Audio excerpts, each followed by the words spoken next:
बिस्मिल्लाहिर्रहमानिर्रहीम। आपने गाय और भैंसें दूध के लिए पाल रखी हैं तो किसी ना किसी स्टेज पर आपको मेस्टाइटिस का सामना करना पड़ गया होगा। मेस्टाइटिस का मतलब साड़ू, यानी कभी हवाना सूज गया, कभी थन सूज गई, कभी थन बंद हो गया, कभी थन से खून आना शुरू हो गया। तो डेयरी इंडस्ट्री में सबसे बड़ा जो जानवरों का दुश्मन है वो है मेस्टाइटिस यानी कि साड़ू, हैवाने का ख़राब हो जाना। आज आपके साथ बहुत ही अहम तरीन नुस्खा शेयर करूंगा। अगर आप अपने जानवरों पर रोज़ाना इसको इस्तेमाल करेंगे और इसको इस्तेमाल करने में सिर्फ और सिर्फ 30 सेकंड का टाइम जो है वो दरकार है।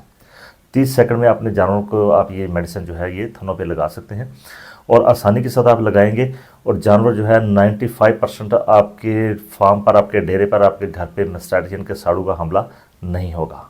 100% तो हम इससे नहीं बच सकते, लेकिन 90 से 95% हम बच सकते हैं अगर हम ये एहतियाती तदाबीरें आजमा लें। और साथ ये वाला जो नुस्खा आज आपके साथ शेयर करेंगे, जो थनों पर हम लगाएंगे, इसको टी डिप कहते हैं, जो आप घर पे आसानी के साथ बना सकते हैं। इसको इस्तेमाल करने का तरीका भी बताऊंगा आपको, और आपने इसको सस्ते सस्ता आपने इसको कैसे बनाना है। तो मेस्टाइटिस और इनके साड़ू से बचने के लिए 3 जो काम है वो आपने हर सूरत करने हैं, आपके इल्म में होने चाहिए। क्योंकि मेस्टाइटिस और साड़ू जो है ये इतना ख़तरनाक होता है कि ये सिर्फ जानवर की जान नहीं लेता, हैवाने की जान भी ले लेता है। बाज़ का थन जो है वो ज़ाया हो जाती हैं, थन झड़ जाते हैं, दूध की क्वालिटी जो है ख़त्म हो जाती है, दूध बेशुमार कम हो जाता है। एक थन अगर ख़राब हो गया है तो बाकी थन भी जो है वो भी मुसीबत पर खड़े होते हैं, वे किसी टाइम उनको भी ये आ सकता है, इनके वो रिस्क पर होते हैं। तो बेहतर ये है कि हम ऐसी तदाबीर इख्तियार करें कि हमारे जो थन है जानवरों के, गाय और भैंसों के, वो ख़राब ना हो। बकरियों के लिए भी आप इस्तेमाल कर सकते हैं, अगर आप बकरियाँ दूध के लिए आपने रखी हुई हैं तो। अगर दूध के लिए नहीं भी रखी हैं आपने, अपने जो बच्चे हैं बकरियों उनको पालने के लिए रखें, तो फिर भी जो हैवाना है वो बहुत ज़रूरी है। यानी कि सादा लफ्ज़ों में समझाना ये चाहता हूँ कि अगर आपने 5-6 लाख की गाय या भैंस ली है तो सारा का सारा जो आपने पैसा लगाया है वो आपने हैवाने पर लगाया है। तो उस हैवाने की आपने हिफाजत करनी है, आपने बचाने हैं। तो किसान भाई इसको गौर से देख लें इस वीडियो को। सबसे पहले जो एहतियाती तदबीर आपने करनी है वो ये है कि जब भी आपने अपने जानवरों का दूध निकालना है, चाहे वो मशीन मिल्किंग हो, चाहे वो आप हाथ से जो है वो दूध निकाल रहे हो, तो जो सबसे ज़्यादा इसमें आपने कंसर्न करना वो ये है कि सबसे पहले आपने जिस जानवर का दूध धोना है, दूध निकालना है, वो अपने सेहतमंद जानवर का निकालना है। जो बीमार जानवर हैं उनका दूध आपने सबसे आखिर में निकालना है। बीमार जानवर कौन से हो सकते हैं? बीमार जानवर वो हैं जो चारा नहीं खा रहे, जिनको बुखार की शिकायत है, मैदे का मसला है, उनके थन खराब हो गए हैं। ख़ास तौर पे अगर उनके थन खराब हैं, मेस्टाइटिस का मसला है, थन फूटे हुए हैं, किसी भी किस्म का जानवर को मसला है, तो उनकी आपने जो दूध है वो आपने सबसे आखिर में निकालना है। वो इसलिए आखिर में निकालना है कि जब बीमार जानवर का आप पहले दूध निकालेंगे तो उसको जरासीमों का हमला है, बैक्टीरिया का हमला है उसके ऊपर, वायरस का हमला है उसके ऊपर।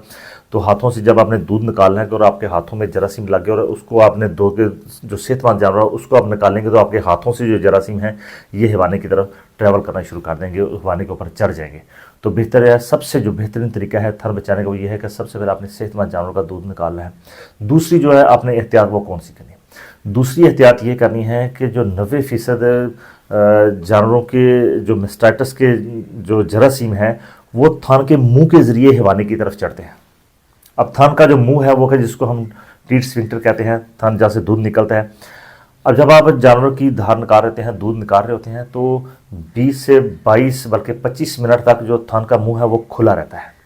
और जब आप जानवर का दूध निकालते हैं तो जानवर में एक थकावट का एहसास जो है वो हो जाता है। वो 10 से 12 मिनट के बाद अक्सरियत जानवर की वो ज़मीन पर बैठ जाते हैं। जो ही वो ज़मीन पर बैठते हैं तो नीचे चूँकि जानवर गोबर है, पेशाब है, बीमार जानवर का पेशाब भी आ रहा है जो कि हमें बज़ाहिर नज़र नहीं आ रहे थे, वहाँ पर बैक्टीरिया हैं, वो बैक्टीरिया जो हैं वो उस सुराख के ज़रिए थन में चले जाते हैं ऊपर। अब वहाँ पर जाकर 2 तरह के वो मसाइल पैदा करते हैं। एक तो सब क्लिनिकल मेस्टाइटिस जिसको हम छुपा हुआ साड़ू कहते हैं, यानी कि हैवाना जो है वो आहिस्ता आहिस्ता कम होना शुरू हो जाता है, पता नहीं चलता, ये भी नुकसान हो गया। बाज़ का जानवर का जो हैवाना है वो या थन है वो एकदम वो सूज जाता है और बार बार सूजता है, उसके अंदर पस बन जाती है, दूध की फुटकियाँ निकलना शुरू हो जाती हैं। हैवाने का जो एक साइड है, 2 साइड या पूरा पूरा हैवाना भी बाज़ का सूज जाता है। तो आपने जो सबसे बड़ी एहतियात करनी है वो ये है कि जब भी आप अपने जानवरों का, गाय और भैंस का, बकरी का, अगर आप जब धार निकालते हैं, दूध निकालते हैं, उसका मिल्किंग जब उसकी करते हैं, तो आपने 20 से 25 मिनट तक जानवरों को नीचे नहीं बैठने देना।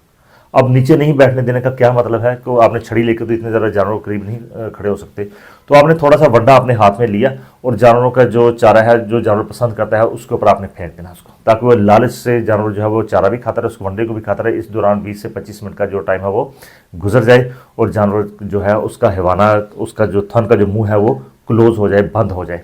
तो इस तरह भी जरासीम ऊपर नहीं चढ़ते। अब जो जदीद तरीन तरीका है, सबसे बेहतर है, जिसके लिए आज की वीडियो मैंने सेलेक्ट की है, वो ये है कि आपने अपने जानवर का जो थन है उसको आपने दूध निकालने के बाद सील करना है। सील करने का मतलब ये नहीं है कि आपने किसी चीज़ को पकड़ना, उसको बंद करना है मुंह को। सील करने का मतलब उसके ऊपर आपने एक मेडिसिन लगानी है, खुद ही आप घर पे बना सकते हैं, बहुत आसानी के साथ उसको आप लगाएंगे। उसका लगाने के 3-4 तरीकाकार हैं, वो आपको बता दूँ। पहले हम बात करते हैं इसको बनाना कैसे है। इसको हम कहते हैं पोस्ट मिल्किंग टीथ डिप, यानी कि दूध निकालने के बाद जो है वो हैवान थनों के ऊपर जो मेडिसिन है वो लगाई जाती है, ताकि बाहर से जो जरासीम है, जानवर अगर बैठ भी आए नीचे तो बाहर से जरासीम ऊपर ना चढ़ सके, बाहर ही खत्म हो जाए, बाहर ही वो किल हो जाए, मर जाए जरासीम। इस सब मार्केट में बेशुमार जो टीथ डिप हैं वो हैं, बाज़ का तो वो बहुत ज़्यादा महंगे होते हैं, या उनकी क्वांटिटी जो है, जो मिकदार है वो ज़्यादा है। आपके पास 3 या 4 जानवर या 10 जानवर, उसके लिए वो नहीं मिलती। तो आपने खुद कैसे बनानी है? तो खुद बनाने का तरीकाकार ये है कि एक बहुत ही जानी पहचानी चीज़ है जिसको हम पायोडीन कहते हैं। पायोडीन है, पायोडीन जो है मुख्तलिफ ब्रांड, मुख्तलिफ कंपनियों के आप इसमें ले सकते हैं। आयोडीन का इसमें सोल्यूशन मौजूद होता है। तो पायोडीन जो है वो आपने जो आपको सस्ती मिले बाज़ार से वो आपने लेनी है। 450 ml की पैकिंग ये मार्केट में मौजूद होती है, ये आपने ले लेनी है। अब इसका आपने जो है 5 हिस्से आपने पायोडीन के लेने हैं, 5 हिस्से आपने पायोडीन के लेने हैं, और 1 हिस्सा इसके अंदर आपने डालनी है ग्लिसरीन। अब कैसे? जो आप 450 ml आपने जो ली है पायोडीन, तो उसको आप 500 ml जो है वो कर लें। 500 ml आपकी होगी पायोडीन। आसान तरीके से समझाने का आपको बता रहा हूँ कि 500 ml आपकी होगी पायोडीन, और 100 ml आपने इसमें डालनी है ग्लिसरीन। ग्लिसरीन जो है ये ml में मौजूद नहीं होती, ये ग्रामों में मौजूद होती है। 100 ग्राम जो ग्लिसरीन है वो काफ़ी है इसके लिए। 100 ग्राम आपने इसमें ग्लिसरीन डालनी है, उसको अच्छी तरह से आपने मिक्स कर लेना, अच्छी तरह से आपने मिक्स कर लेना है। देखिए 500, दोबारा सुन लीजिए, पायोडीन जो है वो आपने 500 ml लेनी है, और इसके अंदर जो ग्लिसरीन है वो 100 ग्राम आपने डालनी है। 100 ग्राम जो ग्लिसरीन है, जब दोनों अच्छी तरह से मिक्स हो गए, सोल्यूशन आपके पास तैयार हो गया। अब इसको लगाने का तरीकाकार क्या है? एक आप छोटा सा बारीक कप ले लें, छोटा कप ले लें, यानी कि ऐसा बर्तन ले लें कि जो कि जिसमें थन जो है वो सिर्फ थन उसमें आ जाए, या थोड़ा सा थन से बड़ा हो।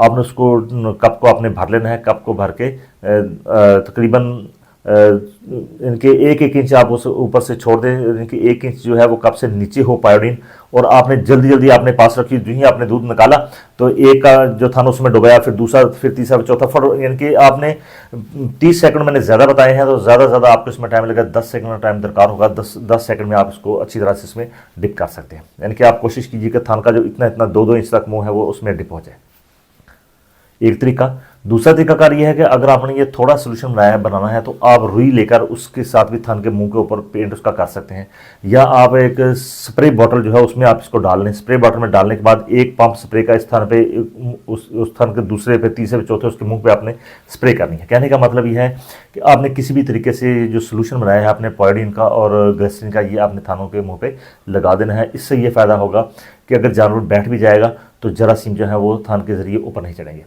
वो वाले फार्म जहाँ पर किसी जानवर को बार बार मेस्टाइटिस आ रहा है, तो आपने वहाँ पर ये टीथ डिप जो है ये आप लगा सकते हैं, बना सकते हैं, इसको अपने जानवर पे आप इसको अप्लाई कर सकते हैं। बहुत थोड़ी इसकी कास्ट है, इतनी ज़्यादा इसकी कास्ट नहीं है कि आपको इसकी जो है वो ज़्यादा परेशानी हो। लेकिन जब जानवर को खुदा न खास्ता मेस्टाइटिस आ जाता है तो उसकी ट्रीटमेंट का आपको अंदाज़ा होगा कि कितने पैसे आ जाते हैं, लग जाते हैं, और ठीक होने के चांसेस जो हैं वो भी सवालिया निशान आ जाता है कि ठीक होने हैं या नहीं ठीक होने, या किस तरह की ट्रीटमेंट शुरू की है। तो उम्मीद है कि आज की वीडियो में आपने काफ़ी कुछ सीख लिया होगा। फिर भी आपका कोई सवाल रहता है तो आप मुझसे कमेंट कर सकते हैं, इंशाल्लाह इस लिहाज से आपको जवाब जो है वो पूरा दिया जाएगा। दूसरे किसान भाइयों तक भी इसको लाजमी शेयर कीजिए ताकि वो आसानी के साथ इसको बना सकें। वीडियो पसंद आए तो इसको लाइक और शेयर ज़रूर कर दीजिए, चैनल को सब्सक्राइब ज़रूर कर दीजिए। आपका बहुत शुक्रिया। अल्लाह हाफ़िज़।